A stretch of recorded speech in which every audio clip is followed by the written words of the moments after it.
Sakykime, žmogus turi tas 2 valandas per dieną skirti būtent verslo vystymui iš savo pusės. Kur, manai, turėtų keliauti pagrindinis fokusas? Norint pradėti verslą ir pradėjus verslą, vis tiek pagrindinis fokusas turėtų būti pas savininkus į paklausos generavimą verslui. Dažniausia klaida pradedančių verslą, ypač pirmą kartą, susifokusuoja į tai, kaip sukurs pasiūlą. Taip, jeigu tu nesukursi vertės, tai nebus verslo.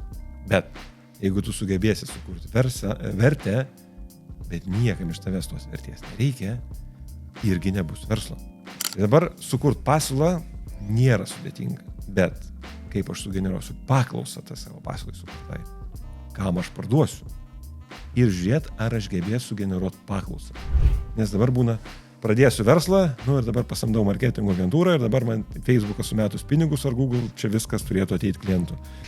Sumečiau į Facebooką pinigus, Facebookas padėkojo. Ir tai ne visą laiką.